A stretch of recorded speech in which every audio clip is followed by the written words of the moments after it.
एक प्रभुनाथ कुशवाहा जी हैं, उनका भी जो है लगभग 2 एकड़ ज़मीन जो है उन्होंने, ये सांसद विजय दुबे जी ने जबरन कब्जा कर लिया है। इसी तरह से कई लोगों का मामला है, लेकिन सत्ता के हनक के आगे ये इन लोगों की बात नहीं सुनी जा रही है। प्रशासन इनके बातों पर ध्यान नहीं दे रहा। देखा जा रहा है कि लगातार गरीबों को राशन, निःशुल्क राशन 5 किलो दे रहा है और शिक्षा भी फ्री किया हुआ है। ये भारतीय जनता पार्टी ये किसान विरोधी सरकार है, ये नौजवान के रोजगार के विरोधी सरकार है।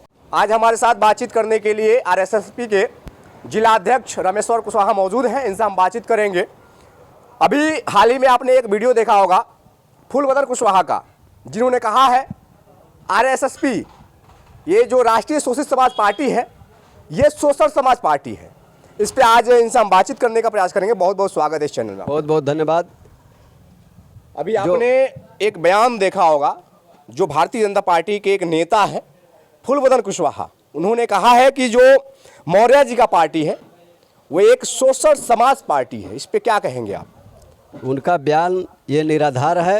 माननीय स्वामी प्रसाद मौर्य जी पडरौना विधानसभा से 3 बार विधायक रहे, 2 बार मंत्री रहे और उन्होंने इस ज़िले में आकर के उन्होंने समाज के हर कमज़ोर वर्ग के लोगों का उन्होंने सहयोग करने का काम किया है, सम्मान करने का काम किया है।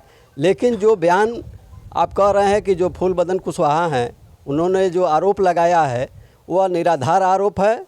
और भारतीय जनता पार्टी की सरकार जब से बनी है वो लगातार गरीबों का शोषण हो रहा है, पिछड़ों का शोषण हो रहा है, आदिवासियों का शोषण हो रहा है, हर वर्ग के जो गरीब वंचित समाज के लोग हैं उसका शोषण हो रहा है।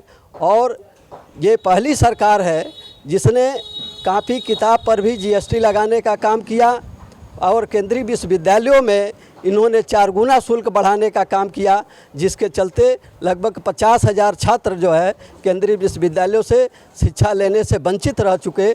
इसलिए ये सरकार बिल्कुल हर मुद्दे पर फेल है और इस सरकार जुमला की सरकार है। इसलिए ये इनका आरोप निराधार है। और राष्ट्रीय शोषित समाज पार्टी ये गरीब कमज़ोर जो वंचित समाज के लोग हैं, अल्पसंख्यक समाज के लोग हैं, उन सर्व समाज के गरीब कमज़ोर लोगों की ये पार्टी है। और राष्ट्रीय शोषित समाज पार्टी सभी के हक अधिकार की लड़ाई लड़ रही है। उन्होंने ये भी कहा है कि जब वो बीएसपी में विधायक थे तो वहाँ पे बहुत सारे घोटालेबाजी किए। जैसे वो भारतीय जनता पार्टी में आए, यहाँ पे उनकी दाल नहीं गल रही थी, इसलिए इस पार्टी को छोड़ के चले। ये उनका आरोप ये सरासर गलत है। माननीय स्वामी प्रसाद मौर्य जी एक विद्वान नेता हैं और उन्होंने लगातार यहाँ से 3 बार विधायक रहे, 2 बार कैबिनेट के मंत्री रहे और उन्होंने हर समाज हर वर्ग के लोगों का उन्होंने काम किया है। और सरकार में रहते हुए जो भी उन्होंने काम किया है वह विधि सम्मत किया है और किसी प्रकार का आज तक उनके ऊपर घोटाले का आरोप नहीं है। ये गलत बातें हैं। और उन्होंने सबका सम्मान, सबका अधिकार, सबका हक दिलाने का काम किया है। कमज़ोरों के आवाज़ हैं, वो दलितों पिछड़ों के आवाज़ हैं माननीय स्वामी प्रसाद मौर्य जी। लेकिन जो भारतीय जनता पार्टी के नेता हैं, यहाँ आप जानते हैं कि जो यहाँ के सांसद हैं विजय दुबे जी, वह खुद जो है कई लोगों का उन्होंने ज़मीन जो है जबरन उन्होंने जोत लिया है। और कहीं उन लोगों ने अगर आवेदन दिया, कहीं अपने न्याय की गुहार लगाए तो उनकी बात नहीं सुनी गई। तो साथियों, इस तरीके से उनके जो है अपने गिरवान में झांकना चाहिए और अपने सांसद जी से पूछना चाहिए कि इस तरह के जो कृत्य हुआ है, कई लोगों को ज़मीन जो है आपने कब्जा किया है, लेकिन आपने उसे छोड़वाने का काम क्यों नहीं किए। ये मैं फूलबदन कुशवाहा जी से मैं पूछना चाहता हूं कि आप क्यों नहीं इस बात पर उनसे पूछते हैं कि इस तरीके से एक प्रभुनाथ कुशवाहा जी हैं, उनका भी जो है लगभग 2 एकड़ ज़मीन जो है उन्होंने, ये सांसद विजय दुबे जी ने जबरन कब्जा कर लिया है। इसी तरह से कई लोगों का मामला है, लेकिन सत्ता के हनक के आगे ये इन लोगों की बात नहीं सुनी जा रही है। प्रशासन इनके बातों पर ध्यान नहीं दे रही है। कहा जा रहा है कि स्वामी प्रसाद मौर्य को 3 साल का अपना हिसाब दे देना चाहिए कि 3 साल में उन्होंने क्या कुछ किया था यहाँ पे। उन्होंने जो किया है अब तक किसी ने कोई नहीं किया। जब माननीय स्वामी प्रसाद मौर्य जी जनपद कुशीनगर में लोकसभा का चुनाव लड़ने के लिए आए तो उन्होंने 450 करोड़ रुपए जो है ले करके आए इस क्षेत्र के विकास के लिए और पूरे क्षेत्रों में विकास के काम किए। और उन्होंने हर जगह विकास की उन्होंने जो है गंगा बहाने का काम किया है। और जो भी दलित, पिछड़े, कमज़ोर जो भी गया उनके पास अपनी काम को लेकर के, उनका काम जो है जाति न देख करके हर वर्ग के लोगों का उन्होंने काम करने का काम किया है।